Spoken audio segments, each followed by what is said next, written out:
နောက်အိယာပေါ်မှာနာကျင်တရားနှိမ့်ဆက်လို့ဆင်းရဲနေကြတဲ့ပုဂ္ဂိုလ်တွေအတွက်လည်းပဲအခုဦးချင်းပြောမဲ့ဒီတင်ညာ12ပါးဟာနားထောင်တာနဲ့ကိုပဲယောဂဝေဒနာကိုတတ်တာစေတဲ့စိတ်ထဲမှာကောင်းမှုကိုဖြစ်ထွန်းစေတဲ့စကားတွေဖြစ်မယ်ပေါ့မြတ်စွာဘုရားလက်ထက်ကဂိရိမာနန္ဒာဆိုတဲ့ယဟန်မကျမ်းမာဖြစ်တော့ရှင်အနန္ဒာကတနာလုံးလို့မြတ်စွာဘုရားကိုသွားလျှောက်တယ်မြတ်စွာဘုရားကြွပေးပါဖေဟာဆိုတော့မြတ်စွာဘုရားအနန္ဒာတဲ့အဲ့ဒီဂိရိမာနန္ဒာယဟန်ကိုအခုငါပြောမဲ့တင်ညာ10မျိုးကို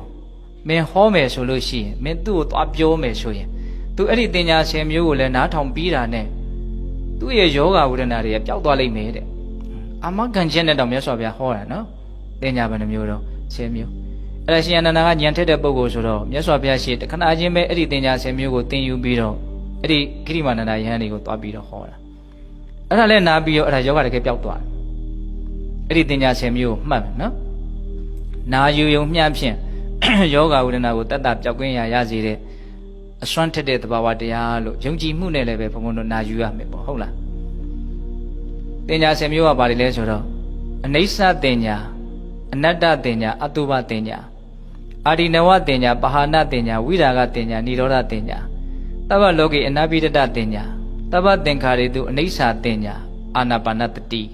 တင်ညာ10မျိုးနည်းနည်းစီရှင်းပြမယ်နော်အိဋ္ဌတင်ညာဆိုတာ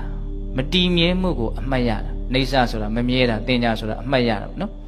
အဲ့ဒါမြတ်စွာဘုရားဘယ်လိုရှင်းပြတော့ဆိုတော့ဒီခန္ဓာ၅ပါးအစုဝေးကြီး၅ခုရဲ့ဖြစ်ပေါ်လာပြီးတဲ့နောက်တောက်လျှောက်ပျောက်ကွယ်တဲ့သဘောနောက်ထပ်အကြောင်းရှိလို့ထပ်ပြီးတော့အသစ်ဖြစ်တယ်ပျောက်ကွယ်သွားတယ်ပြောနေတာကနှေးတယ်ဖြစ်စဉ်ကဒလဇက်အသစ်ဒလဇက်ဖြစ်ပြီးတော့ဖြစ်တိုင်းပျောက်ကွယ်သွားတယ်အဲ့ဒီမတည်မြဲမှုကိုမြင်တယ်ဒါအိဋ္ဌတင်ညာပဲတဲ့နော်ဒီလောက်ပဲပုံပြောနိုင်မယ်နော်ပြောစရာတွေကများတယ်ဟုတ်လားနောက်အနတ္တတင်ညာအနတ္တဆိုတာနအတ္တဟုတ်လားရိုးရိုးလေးပြောရရင်အတ္တမဟုတ်ဘူးလို့မြင်တာအဲ့ဒါမြတ်စွာဘုရားဘယ်လိုသင်ပေးတော့ဒီအနတ္တတင်ညာနဲ့ပတ်သက်ပြီးတော့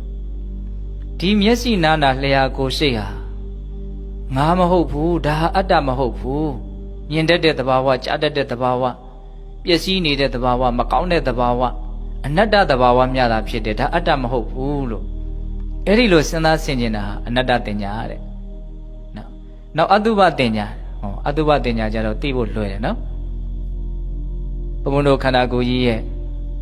မတင့်တယ်မှုမတန်ရှင်းမှုမစင်ကြယ်မှုအနတ်မကောင်းမှုဒီသဘာဝကိုဆင်ခြင်တာဆံမေမွေးငင်းခြေသည်လက်သည်သွားအည်အသားအကျော်အယိုယိုတွင်ခြင်းသည်အညှို့နှလုံးအသေးအမြင့်အဖြင့်အဆုပ်ဥမဥသိန်းစာသစ္စာဟောင်းအုံနောက်တိကျတလိပ်ပြည်သွေးချွေးအစီကဲမျက်ရည်အစီကြီးတွေနှက်အစေးကျင်ကဲသုံးတဲ့ကုဋ္ဌာတအဲ့ဒါကိုကျွမ်းကျင်အောင်လေ့လာသင်ယူဘယ်ကုဋ္ဌာတပုံစံဘလို့ရှိတဲ့အယောင်ဘလို့ရှိတဲ့ဘယ်နာလေးမှာရှိတဲ့အကုန်လုံးခန္ဓာကိုယ်ရဲ့အကြောင်းအသေးစိတ်ဘာလို့ရမလို့သင်ယူရမယ်လေ့လာရမယ်သင်ယူလို့လေ့လာလို့သိပြီဆိုရင်ဒါကိုကြိမ်ဖန်များစွာဆင်ခြင်ရမယ်ကျွန်းရှာဘွယ်တို့ရဲ့အစုဝေးများတာဖြစ်တယ်ဆိုတဲ့အမြင်မှန်ကိုခိုင်မာအောင်တည်ဆောက်ရမယ်အဲ့ဒါဘာခေါ်တော့အတုပတင်ညာနောက်အာဒီနဝတင်ညာတဲ့အာဒီနဝဆိုတာအပြစ်ဘာရဲ့အပြစ်တုံးဆိုဒီခန္ဓာကိုယ်ရဲ့အပြစ်အဲ့ဒါအာဒီနဝတင်ညာကိုမြတ်စွာဘုရားဘယ်လိုလေးအဓိပ္ပာယ်ဖွင့်ပြတော့ဆိုတော့လူရင်းပြောရင်ခန္ဓာကိုယ်ဟာအနာတုံးကြီးပဲလို့ဆင်ခြင်တာအနာယောဂတုံးကြီးလို့ဆင်ခြင်တာမျက်စိကြည့်လိုက်ရင်လည်းမျက်စိကနာမယ်နားကြည့်ရင်လည်းနားကနာမယ်မနာနိုင်တဲ့အစိတ်အပိုင်းဟာစံကြည်မြင်တမြင်စာလေးလောက်တောင်မရှိဘူးနာနိုင်တဲ့ဒုက္ခပေးနိုင်တဲ့အခါရခက်စေမဲ့အရာတွေကြီးပဲစုဝေးနေတာအဲ့ဒီလိုစဉ်းစားသင်ကျင်တော့ဘာခေါ်တော့အာဒီနဝတင်ညာတဲ့၄ခုရှိပြီနော်နောက်၅ခုမြောက်ပါဟာနာတင်ညာဆိုတာဘာပြောတာတော့ဘာဟာနာဆိုတာပေရှားတာပေရှားခြင်းကိုအမှတ်ရတာဘာကိုအမှတ်ရဘာကိုပေတာကိုအမှတ်ရမှာတော့ကာမဝိတ္တဗျာပါဒဝိတ္တဝိဟိတဝိတ္တလို့ဆိုတဲ့အတွေးစိုးတွေယုံညံ့တဲ့အကုသိုလ်တရားတွေဒါတွေဟာဆိုးရတဲ့အကျိုးဆက်ရှိတယ်ဒုက္ခကိုပဲဖြစ်စေတဲ့အကျိုးမဲ့စေတဲ့တရားတွေဖြစ်တယ်ဆိုတဲ့နားလည်မှုနဲ့အဲ့ဒါတွေဖြစ်လာရင်လက်သက်မခံမဲနဲ့ပယ်ရှားဖို့ကြိုးစားတာကိုပါဟာနာတင်ညာလို့ခေါ်တယ်ကာမနဲ့ပတ်သက်ပြီးတော့တွေးတာမကျေနပ်မှုနဲ့ပတ်သက်ပြီးတော့တွေးတာညှင်းဆဲလူမှုနဲ့ပတ်သက်ပြီးတော့တွေးတာဒါကိုဘာခေါ်တော့ကာမဗျာပါဒဝိဟိတဝိတ္တဆို၃မျိုးပေါ့နော်ပြီးတော့အကုသိုလ်တရားအဲ့လိုယုံညံ့တာတွေကိုယ်စိတ်ထဲမှာမရှိစေရဘူးဖြစ်လာရင်တောက်လျှောက်ပယ်ရှားမယ်ဆိုတဲ့အမှတ်ရမှုကြိုးစားအထောက်မှုကိုဒါပါဟာနာတင်ညာဒါယောဂပြောင်းနိုင်တယ်လို့ပြောတယ်နော်တေချာစင်သာဟုတ်လားနောက်ဘုံဘုံတို့ 6ခုမြောက်နဲ့9ခုမြောက်တင်ညာ2ခုကိုပေါင်းပြီးတော့ပြောမယ်အဲ့ဒါကဝိရာဂတင်ညာနဲ့និရောဓတင်ညာအဲ့ဒါကဘာတုံးဆိုတော့နိဗ္ဗာန်ဟာမွန်မြတ်တယ်ချမ်းသာတယ်အဲ့ဒါလိုနိဗ္ဗာန်ရဲ့မွန်မြတ်ပုံချမ်းသာပုံကိုစဉ်းစားဆင်ခြင်တဲ့တင်ညာတဲ့ပုထုဇဉ်တယောက်အနေနဲ့နိဗ္ဗာန်မှာမရသေးဘဲနဲ့ဘယ်လိုလုပ်ပြီးတော့နိဗ္ဗာန်ကိုချမ်းသာတယ်လို့စဉ်းစားဆင်ခြင်နိုင်မလို့စဉ်းစားကြည့်နော်မရသေးတော့လည်းပဲဒါရှားပြီးသားပုံကိုယ်တွေပြောထားတဲ့စကားကိုမှီပြီးတော့ဘုန်းဘုန်းတို့တွေယုံကြည်မှုနဲ့ဒါကိုစဉ်းစားမယ်ဆိုရင်ဒါဟာမြင့်မြတ်တဲ့ဉာဏ်ဖြစ်တယ်မြင့်မြတ်တဲ့အမှတ်အသားဖြစ်တယ်ပေါ့နော်ဒီဟာလည်းပဲဒါကောင်းမှုကြီးတစ်ခုလို့နားလည်ရမယ်ဧတံတန္တံဧတံပဏိတံယတိတံတပ္ပသင်္ခါရသမထောတပ္ပပတိပဋိနိတကောတဏ္ဍခယောဝိဒါကောဏိရောဓနိဗ္ဗာန်ဒါဆင်ញင်ပုံလေးမြတ်စွာဘုရားပြောပြတာဒါပါဠိလေးပါဘုံဘုံရွတ်ပြတယ်နော်ဧတံတန္တံဧတံပဏိတံဒါလေးကငြိမ့်သက်လိုက်တာဒါလေးကမွန်မြတ်လိုက်တာဒါလေးဆိုတာဘာပြောတာတော့ယတိတံတပ္ပသင်္ခါရသမထောတပ္ပပတိပဋိနိတကောတဏ္ဍခယောဝိဒါကောဏိရောဓနိဗ္ဗာန်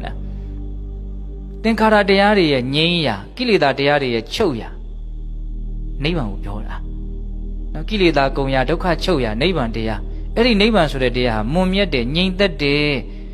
ဆန့်ကျင်ဘက်အပြင်သင်္ခါရတရားဟာမမွန်မြတ်ဘူးမငြိမ်သက်ဘူးကြမ်းတမ်းတယ်ဆင်းရဲတယ်လို့ပြောရလဲရောက်တယ်ဟုတ်လားအဲ့တော့လူရင်းဘုံဘုံပြောမယ်နော်ဘဝခန္ဓာဆင်းရဲတယ်ဘဝခန္ဓာကလွတ်မြောက်အောင်နိဗ္ဗာန်ချမ်းသာတယ်လို့မရသေးတော့လည်းပဲဒီလိုမျိုးဘုံဘုံတို့မှန်ကန်တဲ့အတိမှန်ကန်တဲ့ပရိယတ္တိအမြင်ကိုအခြေခံပြီးတော့စဉ်းစားသိနေမယ်ဆိုရင်ဒါပါတော့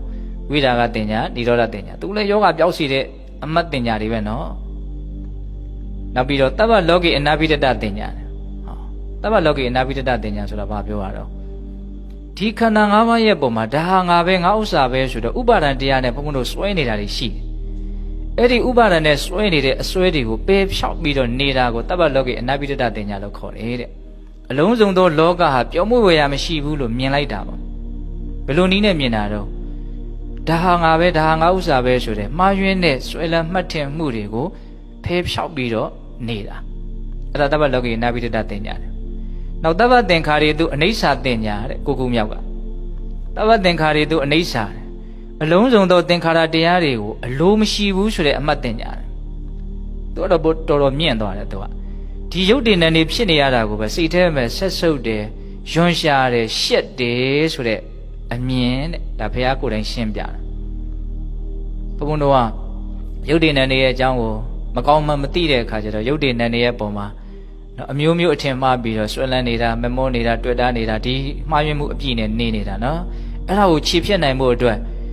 ဒီဟာတွေကကောင်းတဲ့အရာတွေမဟုတ်ဘူးဒါတွေဖြစ်လာတာမကောင်းဘူးဒါတွေဖြစ်လာရှက်เสียဆက်ဆုပ်เสียလို့ဒီလိုမျိုးစဉ်းစားဆင်ခြင်တာကိုတပ္ပလောကေတပ္ပသင်္ခါရေသူအနိစ္စတင်ညာလို့ပြောတယ်တဲ့နောက်10ခုမြောက်ကပါတော့အာနာပါနတတိဟုတ်လားအာနာပါနတတိကြတော့ရှင်းပြစရာမလိုပါဘူးနော်ဝင်လေထွက်လေကိုသိနေတာ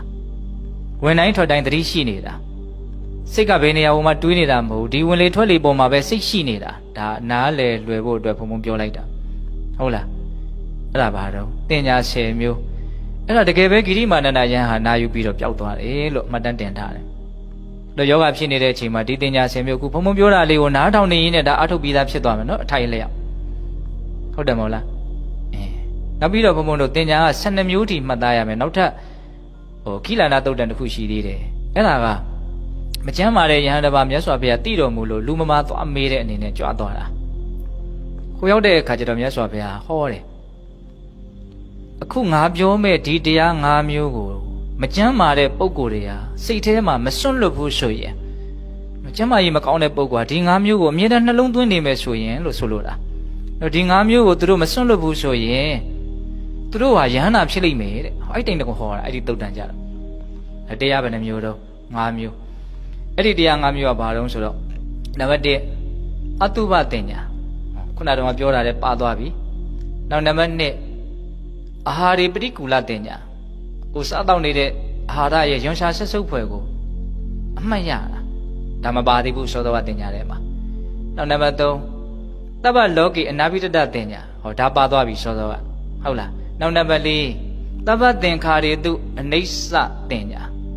လုံးစုံသောသင်္ခါရတရားတွေကမတည်မြဲဘူးဆိုတဲ့အမှတ်အဲ့ဒါလည်းပါသွားပြီနော်နောက်မပါသေးတဲ့နံပါတ်5တင်ညာပေါင်းဆိုမရဏတင်ညာတဲ့ဟုတ်လားမရဏတင်ညာဆိုတာကသိဆုံးခြင်းကိုအမှတ်ရတာငါဟာတည်လူပါလားလို့အမှတ်ရတာတော့တင်ညာ12ပါးပြည့်စုံဖို့ဆိုရင်သောတော်ကတင်ညာ10ပါးထဲမှာဘာပေါင်းထည့်ရမှာတော့ အာဟာရီပရိကူလတင်ညာနဲ့မရဏတင်ညာပေါင်းထည့်ရမယ်တူရာရှုလိုက်ရင်12မျိုးရတယ်ပေါ့နော်